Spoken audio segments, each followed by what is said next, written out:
살다 보면 스트레스를 안 받을 수는 없죠.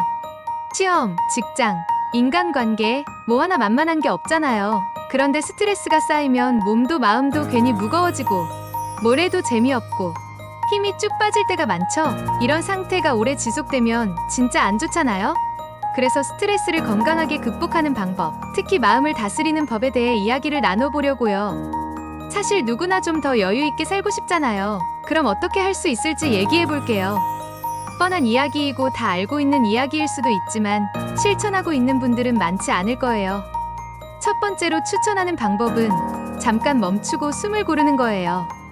스트레스 받을 때 심장이 막 뛰고 머리가 복잡해진다면 잠깐 멈춰서 깊게 숨을 쉬어보세요. 코로 천천히 숨을 들이마시고 입으로 내쉬는 거죠. 이 단순한 동작이 신기하게도 마음을 차분하게 만들어줘요. 뭔가 통제할 수 없을 것 같은 상황에서도 그래, 괜찮아, 내가 이걸 다룰 수 있어 하는 기분이 들게 해주는 마법 같은 기술이랍니다.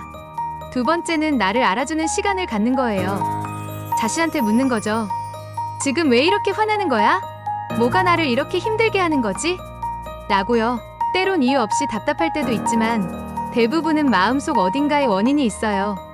그걸 찾아내면 그 문제에 조금 더 차분히 대처할 수 있더라고요. 그러니까 나와 솔직하게 대화하는 시간을 가져보는 거 꼭 해보세요. 세 번째, 몸을 움직여보는 건 진짜 효과가 좋아요. 스트레스를 받으면 몸이 긴장하면서 딱딱해지는 느낌이 드는데 가볍게 산책을 하거나 스트레칭을 하거나 춤을 추거나 뭐든 몸을 움직이면 신기하게 그 답답한 기운이 좀 풀려요. 땀을 조금이라도 흘리면 기분도 훨씬 나아질 수 있답니다. 네 번째 방법은 주변에 속마음을 털어놓는 거예요. 혼자 모든 걸 끌어안고 있으면 더 힘들잖아요. 친구나 가족에게 조심스럽게 지금 상황을 공유해보세요.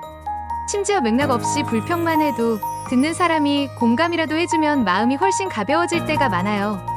물론 말을 꺼내기가 어려울 때도 있지만 나만의 믿을 만한 이야기를 나눌 사람이 있다면 그 자체가 큰 힘이 된답니다. 마지막으로 정말 효과적인 방법 중 하나는 감사하는 마음을 가져보는 거예요. 이건 듣기에 뻔하고 좀 말도 안 된다고 느낄 수도 있어요. 하지만 한번 해보세요. 하루 동안 있었던 작고 좋은 일 한 가지라도 떠올려보는 거예요. 예를 들어 따뜻한 커피 한 잔을 마셨던 순간, 지나가던 사람이 웃어준 작은 일이든 말이에요. 그런 순간을 떠올리면 하던 걱정에서 잠깐 벗어나 마음이 포근해질 수 있어요. 결국 스트레스를 극복하기 위해선 숨을 고르고 스스로를 이해하고 몸을 움직이고 마음을 나누고 감사하는 자세를 가져보는 게 중요하다는 거죠. 이렇게 5가지를 하나씩 시도해보면 스트레스 상황이 조금씩 다르게 보이고 마음이 좀 더 가벼워질 거예요. 결국 중요한 건 완벽하게 스트레스를 없애는 게 아니라 그걸 어떻게 다루느냐는 거잖아요. 숨을 고르고 나를 이해하는 시간, 가볍게 몸을 움직이고 주변 사람들과 마음을 나누기, 그리고 감사하는 마음을 가지는 것. 이 5가지를 생활 속에서 하나씩 실천해보세요. 별거 아닌 것 같아도 쌓이고 쌓이면 분명히 마음의 여유가 생길 거예요. 스트레스에서 자유로워지는 건 어렵지만 조금 더 부드럽게 풀어나갈 수 있다는 걸 잊지 말아요. 오늘도 자기 자신을 조금 더 이해하고 돌보는 하루가 되길 응원할게요.